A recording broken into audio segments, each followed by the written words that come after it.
వాయువ్య బంగాళాఖాతంలో తీవ్ర వాయుగుండం ఏర్పడింది. ప్రస్తుతం గంటకు 17 కిలోమీటర్ల వేగంతో పయనిస్తూ తీరానికి సమీపించే కొద్దీ తీవ్ర ప్రభావం చూపిస్తోంది. కళింగపట్నానికి 190 కిలోమీటర్ల దూరంలో కేంద్రీకృతమై ఉంది.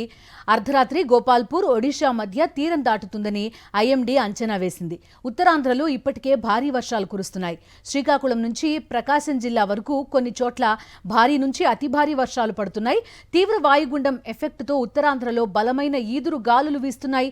సముద్రం కూడా అలజడిగా మారింది. వాతావరణ శాఖ 3వ ప్రమాద హెచ్చరిక జారీ చేసింది. శ్రీకాకుళం, విజయనగరం, పార్వతీపురం, మన్యం, విశాఖపట్నం, అనకాపల్లి జిల్లాల్లో అక్కడక్కడ భారీ వర్షాలు కురిసే అవకాశం ఉందని వాతావరణ శాఖ తెలిపింది. అల్లూరి సీతారామరాజు, కాకినాడ, అంబేద్కర్ కోనసీమ, తూర్పు, పశ్చిమ గోదావరి, ఏలూరు, కృష్ణా, ఎన్టీఆర్, గుంటూరు, బాపట్ల, పల్నాడు, ప్రకాశం జిల్లాల్లో అక్కడక్కడ తేలికపాటి నుంచి మోస్తరు వర్షాలు, మిగతా జిల్లాల్లో పలుచోట్ల తేలికపాటి వర్షాలు కురిసే అవకాశం ఉందని ఐఎండీ ప్రకటించింది.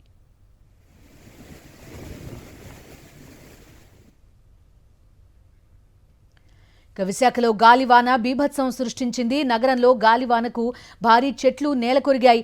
చాలా ప్రాంతాల్లో విద్యుత్ స్తంభాలు, భారీ హోర్డింగ్లు కుప్పకూలిపోయాయి. ద్వారకానగర్ రోడ్లో కారుపై చెట్టు కూలింది. చెట్టు కూలిన సమయంలో కారులో ఎవరూ లేకపోవడంతో ప్రమాదం తప్పింది.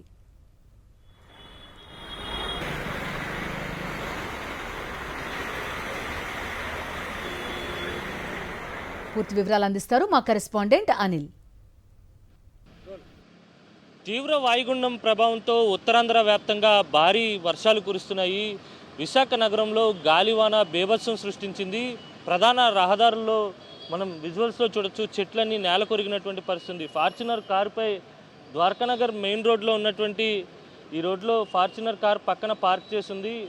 అకస్మాత్తుగా భారీ గాలివాన సంభవించడంతో ఈ కారుపై కూడా ఆ చెట్టు పడినటువంటి విజువల్స్ని మనం స్పష్టంగా గమనించవచ్చు. మరోవైపు పూర్తిగా హోర్డింగ్స్, అలాగే ఏవైతే షాపులకు సంబంధించినటువంటి బోర్డ్స్ ఉంటాయో అవి కూడా భారీగా దెబ్బతిన్నటువంటి సందర్భం కనిపిస్తోంది.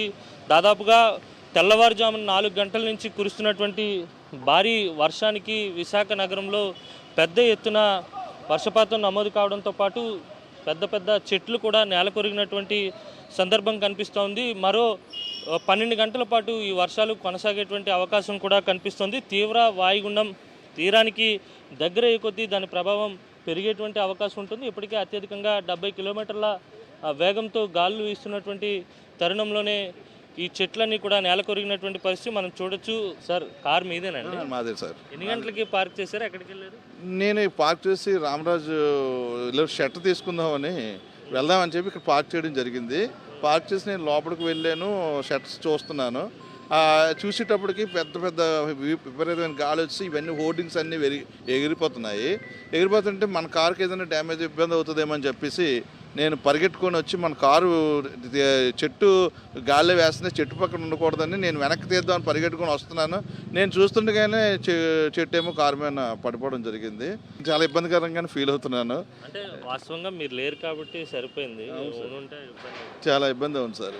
అది నిజంగా గాడ్ గ్రేస్. ఈరోజు అమ్మవారి ఆశీస్సులతోటే మనం ఈ ఇబ్బందుల నుంచి బయటపడ్డామని అనుకుంటున్నాను. అంతా కూడా God grace sir. Thank you. ఇది మొత్తం మీద కార్ పార్క్ చేసి రామరాజ్ షోరూంలోకి వెళ్ళే లోపే ఈ చెట్టు కూలిపోయినటువంటి పరిస్థితి ఉంది. కళ్ళ ముందే కారుపై ఈ చెట్టు కూలిపోవడం జరిగిందని చెప్పి కారు ఓనర్ చెప్తున్నారు. అయితే మొత్తంగా గడిచిన 2-3 గంటలుగా గాలివాన విశాఖ నగర వ్యాప్తంగా కూడా బీభత్సం సృష్టించింది. ఉదయం నుంచి ఎడతెరిపి లేకుండా వర్షం కురుస్తున్నప్పటికీ కూడా 2-3 గంటల క్రితం వచ్చినటువంటి గాలివానకు పెద్ద ఎత్తున విశాఖ నగర వ్యాప్తంగా చెట్లన్నీ నేల కొరిగాయి. విద్యుత్ స్తంభాలు పూర్తిగా కూలిపోయినటువంటి పరిస్థితి. ఎక్కడికక్కడ విద్యుత్కి అంతరాయం కూడా కలుగుతూ ఉంది. మొత్తంగా చూస్తే కనుక తీవ్ర వాయుగుండం ప్రభావంతో విశాఖ నగర వ్యాప్తంగా గాలివాన బీభత్సం సృష్టించింది. వీడియో జర్నలిస్ట్ అప్పలరాజుతో కలిసి అనిల్, సాక్షి టీవీ, విశాఖ నుంచి.